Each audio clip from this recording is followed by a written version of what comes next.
بسم الله النور بسم الله النور بسم الله نور النور بسم الله النور بسم الله النور بسم الله نور النور بسم الله نور على نور بسم الله نور على نور بسم الله نور على نور بسم الله نور على نور بسم الله الذي هو مدبر الأمور.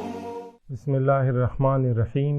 الحمد للہ رب العالمین والصلاة والسلام علی جمیع الانبیاء والمرسلین سیما خاتمہم وافضلہم ابی القاسم محمد وعلی اہل بیتہ الاطیبین الاطہرین سیما بقیۃ اللہ فی العالمین روحی وارواح العالمین لتراب مقدمہ الفدا واللعنۃ علی اعدائہم اجمعین من الآن الى قیام یوم الدین. قال رسول اللہ صلی اللہ علیہ وآلہ وسلم الدنیا مزرعۃ الآخرہ. ہمارے سیشن کا موضوع ہے دنیا اور دین یا دین اور دنیا. دین اور دنیا کے حوالے سے بہت سارے سوالات پیدا ہوتے ہیں اور بہت سارے اعتراضات بھی اس حوالے سے ہوئے ہیں اور آج تک موجود ہیں، اور اس حوالے سے بہت زیادہ کنفیوژن مختلف اذہان میں موجود رہی ہے اور اب بھی ہے. کافی سارے مومنین اور دیندار بھی اس حوالے سے ایک صاف ویژن اور ایک صاف نظریہ نہیں رکھتے ہیں، اور بہرحال اس کی مختلف وجوہات ہیں. اور آج تک ہم دیکھتے ہیں کہ کافی سارے جوان، دیندار جوان یا غیر دینی جوان جو دیندار نہیں بننا چاہتے ہیں، جو نہیں چاہتے ہیں کہ پریکٹیکلی وہ دین کے فالوور ہوں، اس کی ایک وجہ بھی یہی ہے کہ دین اور دنیا کے حوالے سے جو سوالات ہیں وہ ابھی تک اس حوالے سے کنفیوز ہیں. ابھی تک بہت سارے لوگ یا بہت سارے ہمارے جوان، ہمارے خواہران برادران ابھی تک یہ سمجھتے ہیں کہ دیندار ہونے کا مطلب یہ ہے کہ ہم دنیا بالکل چھوڑ دیں، ہم دنیا سے جدا ہو جائیں، ہم دنیا کی ان آسائشوں سے، دنیا کی ان رنگینیوں سے، دنیا کی ان لذتوں سے ہم کنارہ کش ہو جائیں. تو وہ کہتے ہیں کہ چونکہ دیندار بننے کی اتنی ہائی پرائس دینی پڑتی ہے تو لہٰذا ہم دیندار ہی نہیں بنتے ہیں، یا مثلا عمر کے آخری حصے میں ہم دیندار بن جائیں گے. تو یہ اس حوالے سے اہم موضوع ہے کہ ہمارے نظریات، ہمارے افکار اس موضوع کے لحاظ سے بالکل واضح ہوں اور شفاف ہوں، تاکہ ہمیں معلوم ہو کہ ہم دیندار ہوتے ہوئے بھی دنیا کی تمام نعمتوں سے بالکل ہم استفادہ کر سکتے ہیں. دین اور دنیا کا جو رابطہ ہے اس حوالے سے ایک مشہور و معروف نظریہ جو قدیم سے بہرحال آج تک رہا ہے وہ یہ کہ دین اور دنیا دو الگ چیزیں ہیں، دو مختلف چیزیں ہیں. اور بعض لوگ اس حوالے سے یہ بھی نظریہ رکھتے ہیں کہ دین اور دنیا آپس میں متضاد ہیں، یعنی یہ بالکل قابل جمع ہی نہیں ہے، ممکن ہی نہیں کہ کوئی دیندار بھی ہو اور وہ دنیاوی لذتوں سے، دنیاوی نعمتوں سے بھی استفادہ کرے. تو بعض تضاد کے قائل ہیں اور بعض یہ کہ تضاد کے قائل نہیں، لیکن وہ کہتے ہیں کہ مختلف چیزیں ہیں، یعنی آپ یا دنیا دار ہوں یا آپ دیندار ہوں.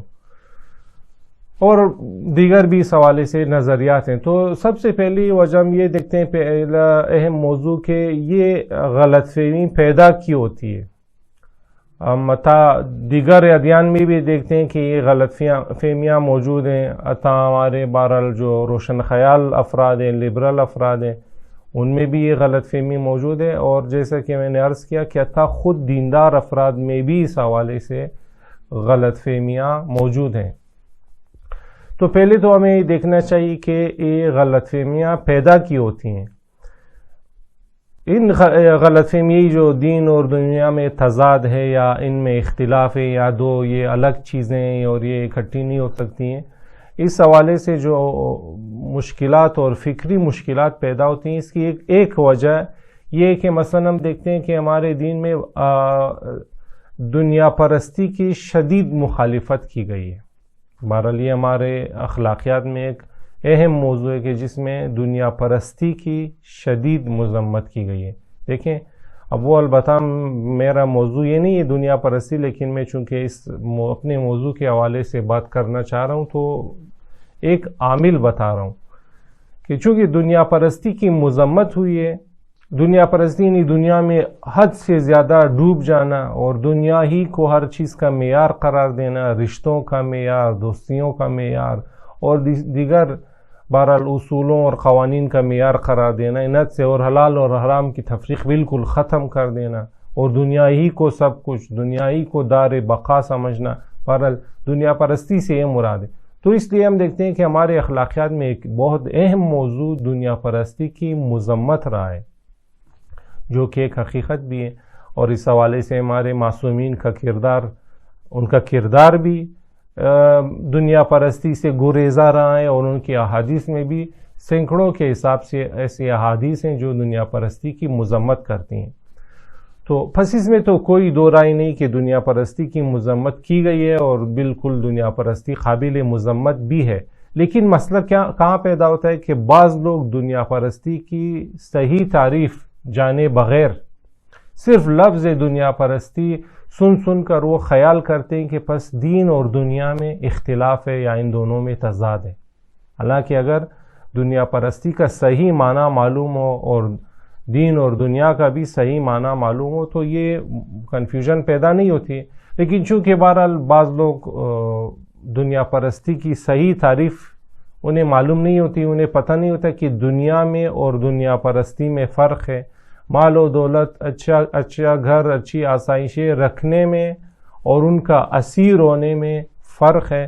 تو یہ فرق چونکہ وہ نہیں سمجھ پاتے تو ان کے ذہن میں یہ خیال پیدا ہو جاتا ہے کہ پس دین اور دنیا میں اختلاف ہے یا دین اور دنیا آپس میں متضاد ہیں. پس یہ مسئلہ جو پیدا ہوا دین اور دنیا کے رابطے کے حوالے سے، اس کی ایک وجہ دنیا پرستی کی مذمت جو ہمارے دین میں کی گئی ہے وہ ہے.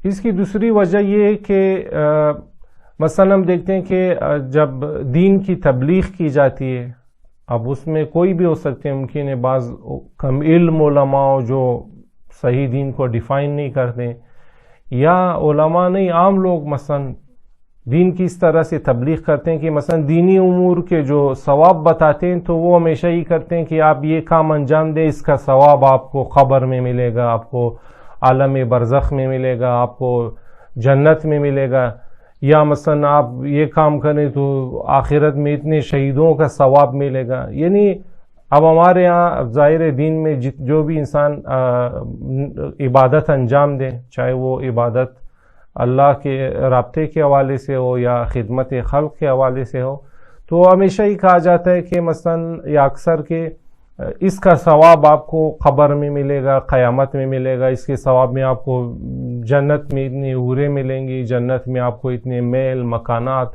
اور وغیرہ وغیرہ ملے گا. تو اکثر چونکہ ہم ایسی تبلیغ ہوتی رہتی کہ ثواب یعنی آخرت میں ملے گا آپ کو، اس کا ریوارڈ آپ کو، اس کا اجر آپ کو وہاں پر ملے گا. یا تھا گناہوں کے بارے میں بھی ہم دیکھتے ہیں کہ مثلا اگر یہ گناہ انجام دیا تو آخرت میں اتنے سال کی سزا ملے گی، قبر میں اس طرح کے مار بچھو آئیں گے، یا عالم برزخ میں یا جہنم میں جائیں گے، جہنم میں اتنے سال رہیں گے.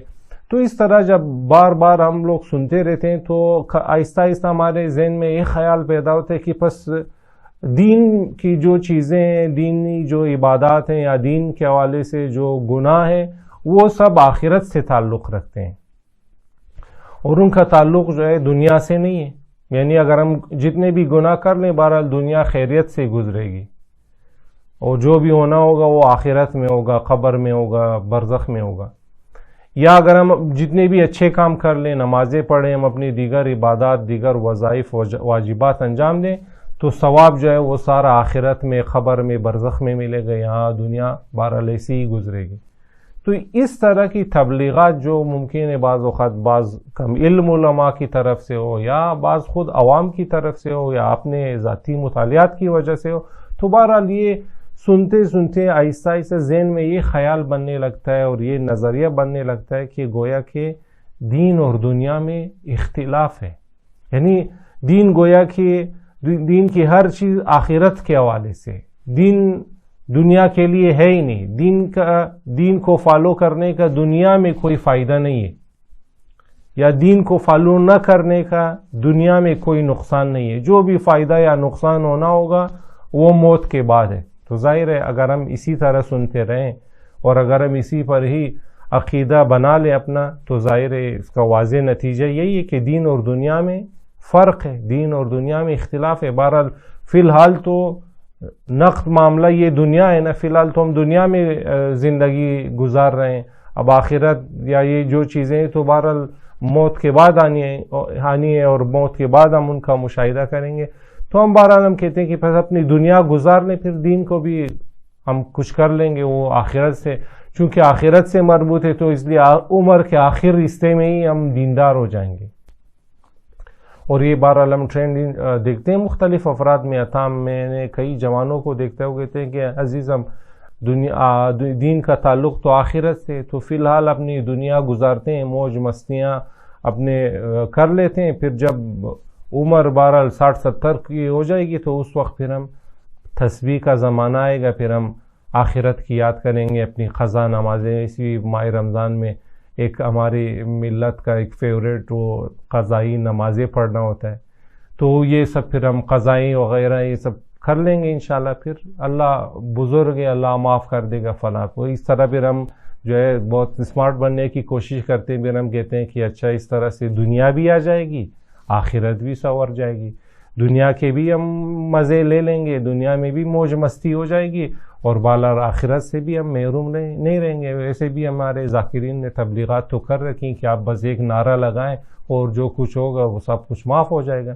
تو اس طرح کی تبلیغات یا اس طرح کے مطالعات اور افکار سے بھی آہستہ آہستہ دین اور دنیا میں فرق آنے لگتا ہے ہماری نظروں میں، اور ہماری نظروں میں آہستہ آہستہ یہ نظریہ بنتا ہے کہ پس یہ دونوں آپس میں جدا ہیں.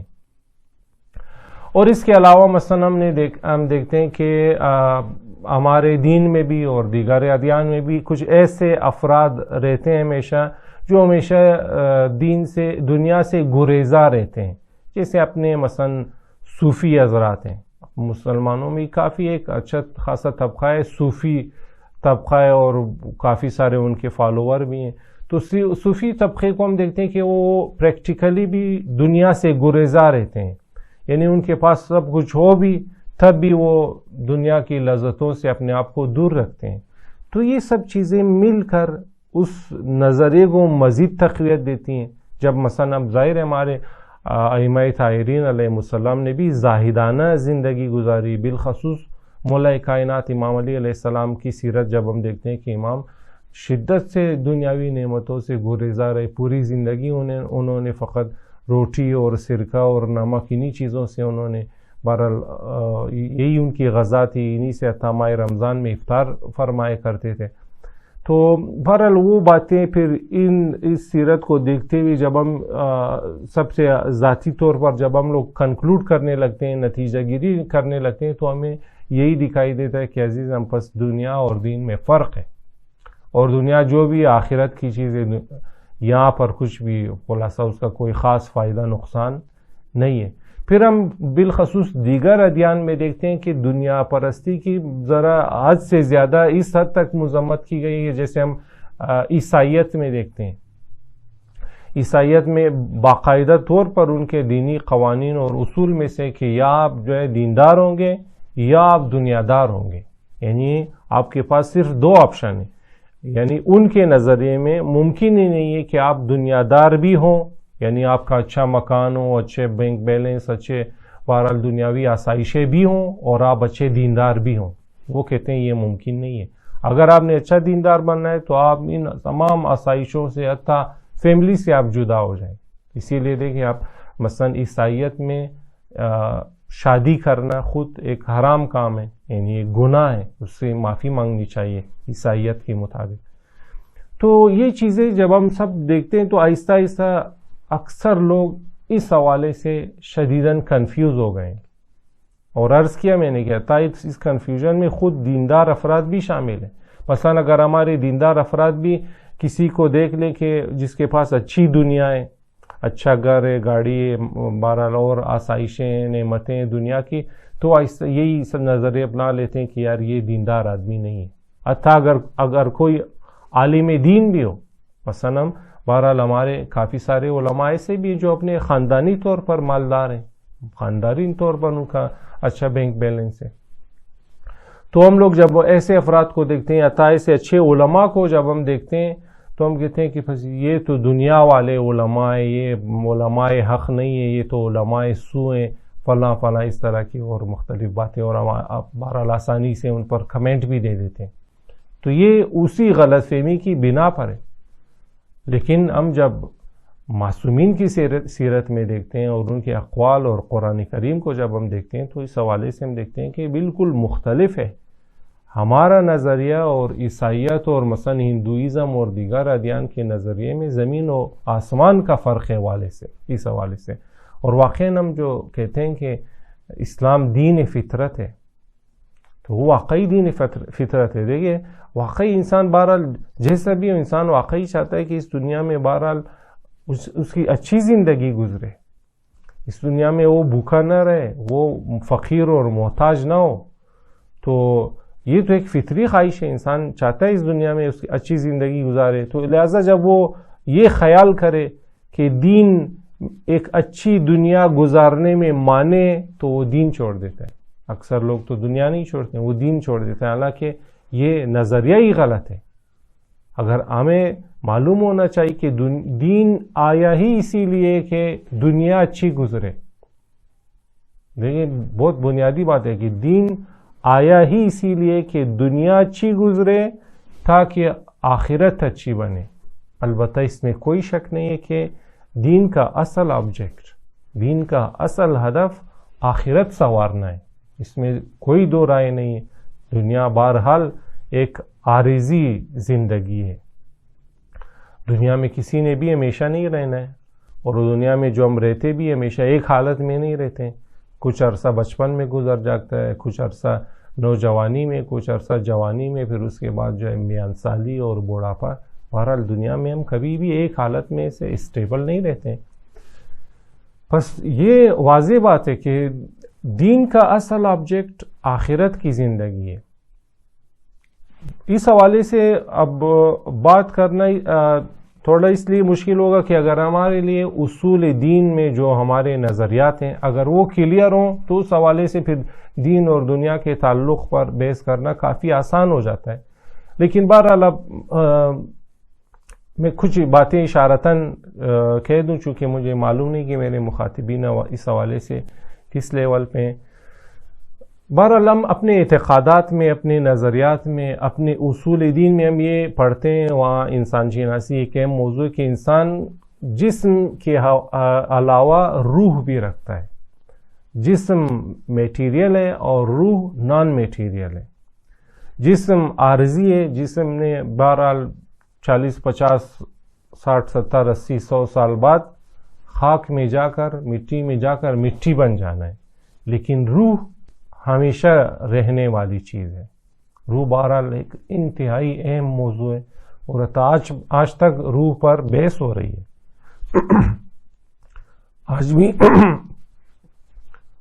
آج بھی ہم دیکھتے ہیں کہ فلسفہ ذہن میں، فلسفی آف مائنڈ میں ایک اہم موضوع یہی روح ہے. آج تک یعنی ابھی تک جو ہے یعنی اس پہ کافی ساری بحثیں ہو رہی ہے، تحقیقات ہو رہی ہیں. تو انسان کی حقیقت چونکہ اس کی روح ہے اور روح نان میٹیریل ہے، روح کو موت نہیں آتی ہے. روح کا تعلق بدن سے جب ختم ہو جاتا ہے ہم کہتے ہیں فلاں شخص مر گیا، ورنہ روح تو اس کی نہیں مری. روح ہمیشہ رہنے والی چیز ہے. اور روح کا اصل مکان، اس کی اصل جگہ بھی عالم آخرت ہے. چونکہ وہ خود نان میٹیریل ہے تو اس کی دنیا بھی نان میٹیریل دنیا، یعنی جہان برزخ یا عالم آخرت.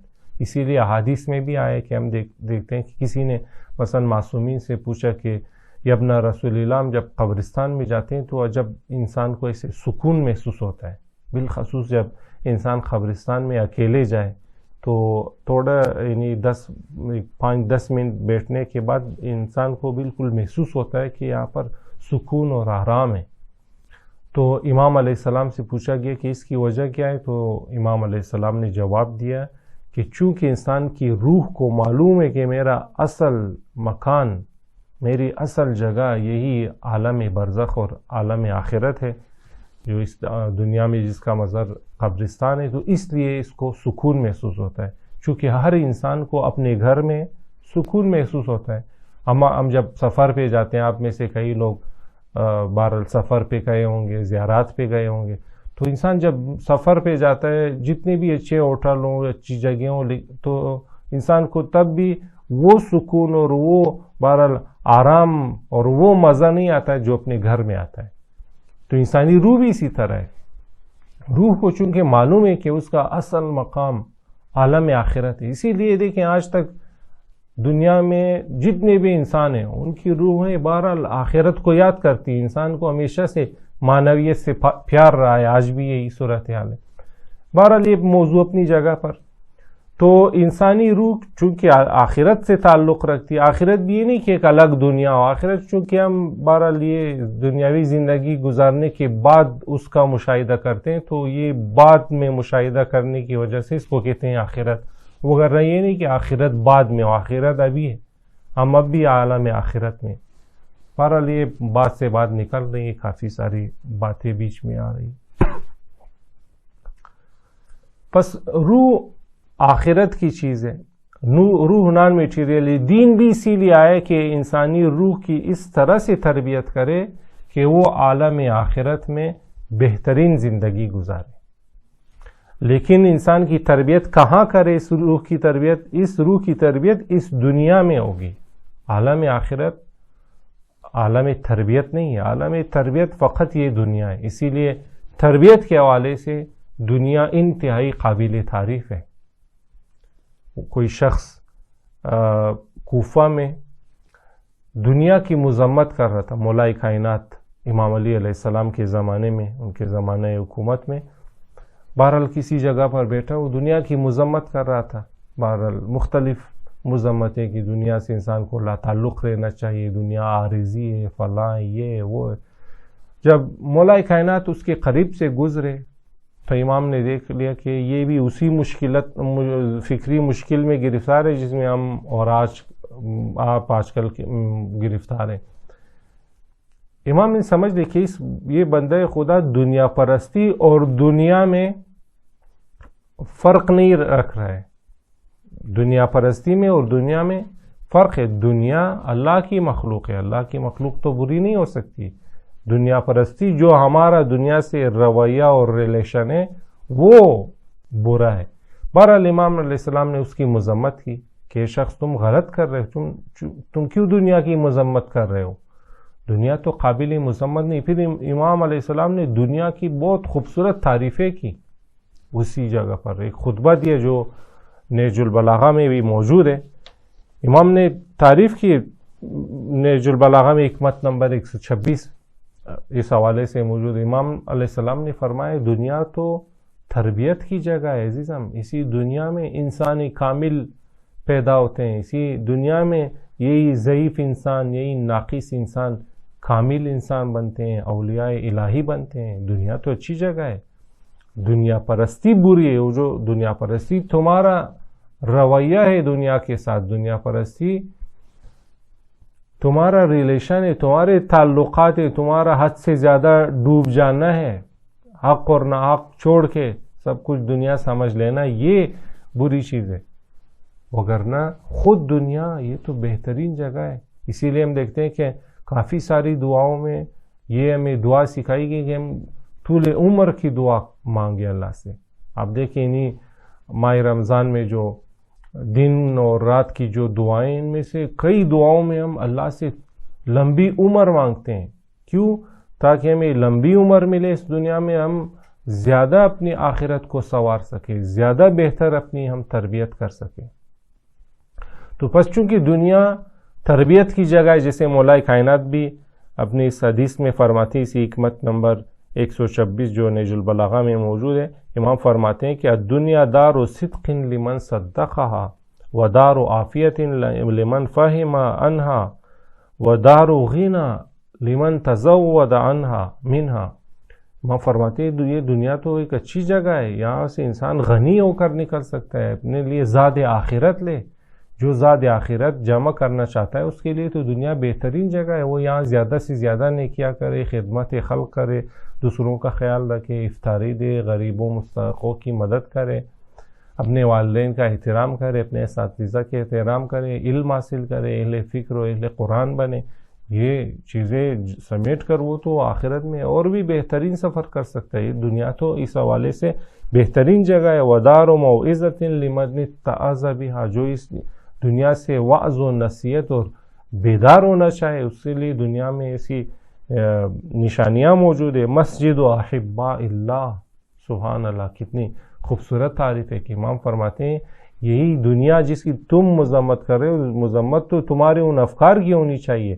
دنیا قابل مذمت نہیں ہے، دنیا تو اولیاء خدا کی سجدگاہ ہے. وہ یہیں پر سجدے کر کے، نمازیں پڑھ کے ان بلند مقامات تک پہنچتے ہیں. وَمُصَلَّى مَلَائِكَةِ اللَّهِ، یہ تو ملائکہ کا مصلی ہے، ان کی جائے نماز ہے یہاں پر. وَمُتَّجَرُ اولیاء اللہ، یہاں تو اولیاء الہی ہم کر تجارت کرتے ہیں. اور سبحان اللہ، بہت خوبصورت باتیں امام علیہ السلام نے اس اپنے ان جملوں میں بیان فرمائی. تو اس سے واقعی انسان کو دیکھیں دنیا کا حقیقی چہرہ معلوم ہوتا ہے. تو پس جس شبہے کی بنا پر یہ غلط فہمی پیدا ہوئی تھی کہ چونکہ دنیا پرستی کی مذمت کی گئی ہے لہٰذا دین اور دنیا میں جدائی ہے، تو یہ بات ہی غلط ہے. لیکن دنیا پرستی اور دنیا میں جب ہم فرق سمجھ جائیں گے تو یہ شبہ، یہ اعتراض بھی خود بخود حل ہو جائے گا، بلکہ منحل ہو جائے گا. اور وہی کہ دیکھیں ہم دنیا تربیت کی جگہ ہے اور دین اس تربیت کا سافٹ ویئر ہے. دیکھیں تربیت کے لیے کوئی طور طریقہ، قاعدے قانون چاہیے. ہم دیکھتے ہیں مختلف فیلڈز میں تربیت درکار ہوتی ہے. آپ دیکھیں مثلا ایک فٹ بال ٹیم، ایک کرکٹ ٹیم، اس کو تربیت ٹریننگ کی ضرورت ہوتی ہے، تو اس کے لیے کوچ رکھے جاتے ہیں. کوچ بھی کافی بہت زیادہ فیس بھی لیتے ہیں، $1,000,000 کے حساب سے وہ فیس دیتے ہیں. وہ کیا کرتے ہیں؟ وہ فٹ بال ٹیم کو یا کرکٹ ٹیم کو یا دیگر جو بھی ٹیمیں ان کو ٹریننگ دیتے ہیں.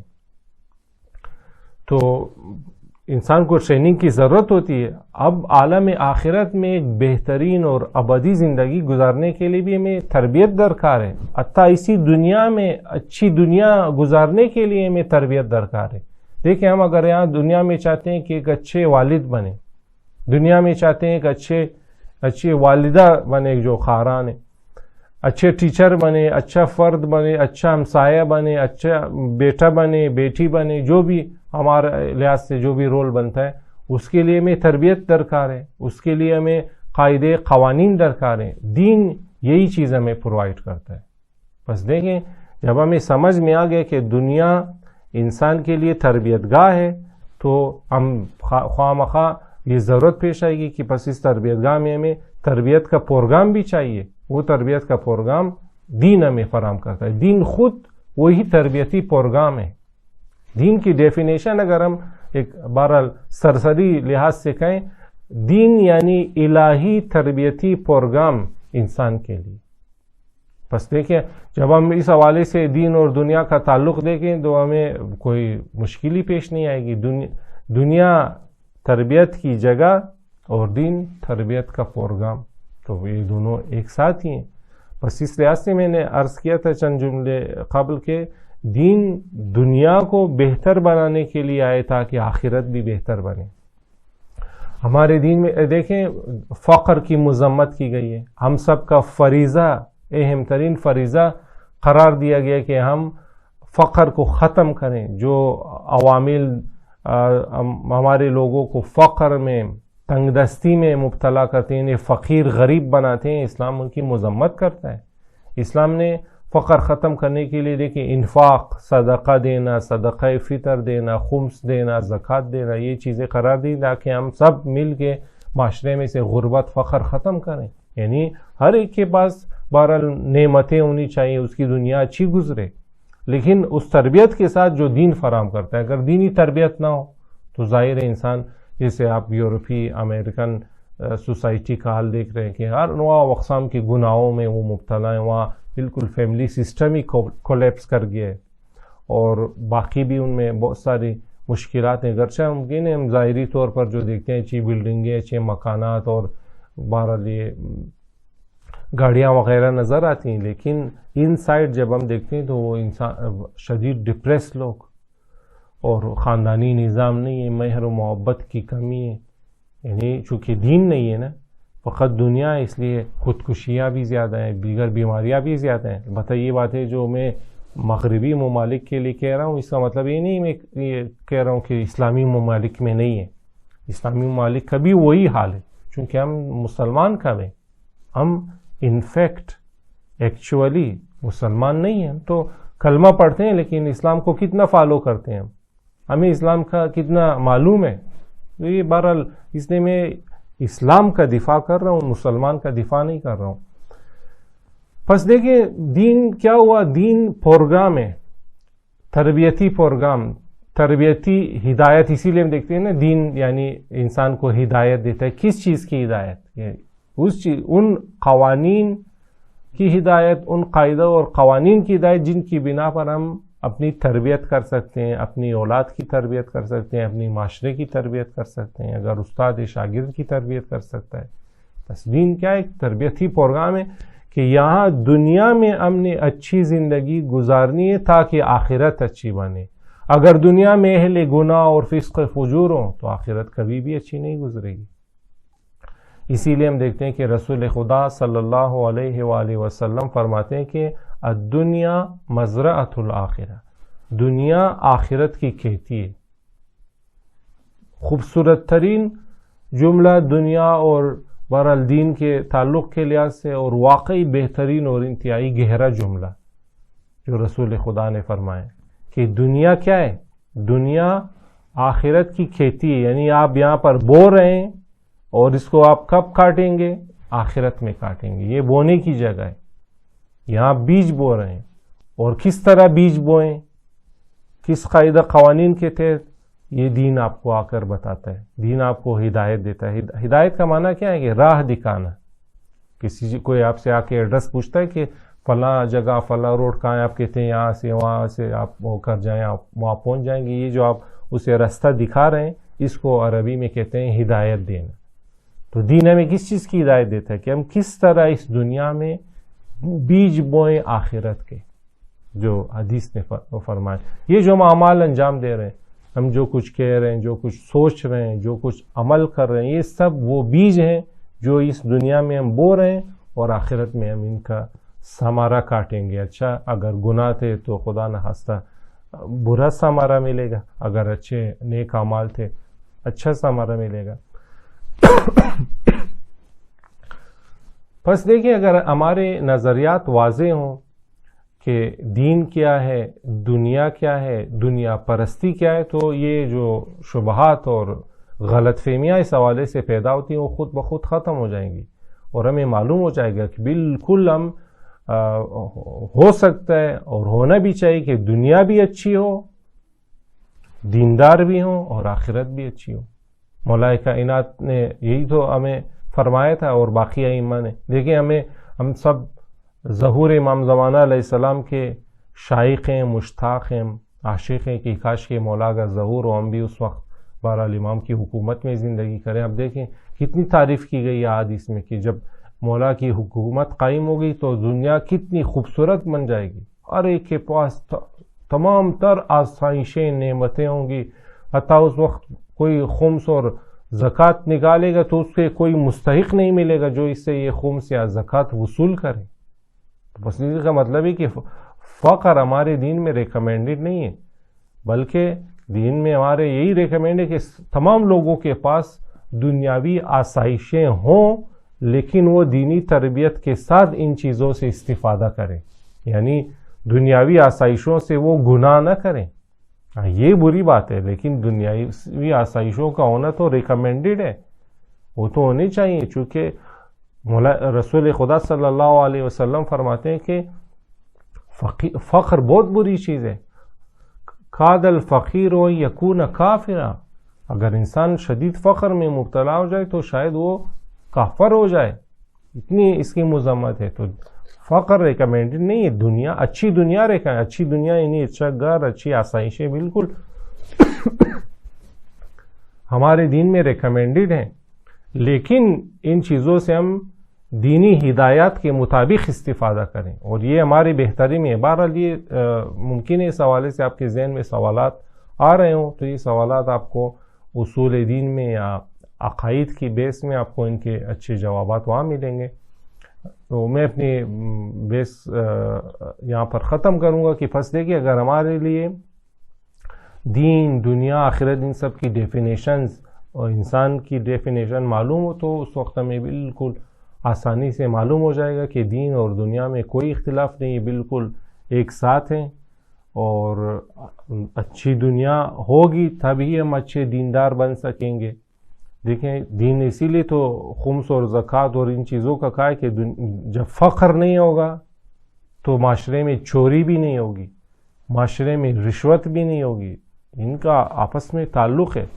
تو اچھی دنیا ہوگی تو ہم اچھے دیندار بھی بن سکیں گے، اچھے دیندار ہوں گے تو اچھی دنیا داری کر سکیں گے. ان کا آپس میں بالکل ڈائریکٹ پروپورشن ہے. اور بہرحال اس حوالے سے ایک اور جو شبہ تھا وہ بھی ضروری کہ ہمیں کہا جاتا ہے کہ اس کا ثواب آپ کو آخرت میں ملے گا یا اس کا عقاب سزا آخرت میں ملے گی. یہ بھی بہرحال جو اس طرح باتیں کہیں وہ ناقص باتیں ہیں.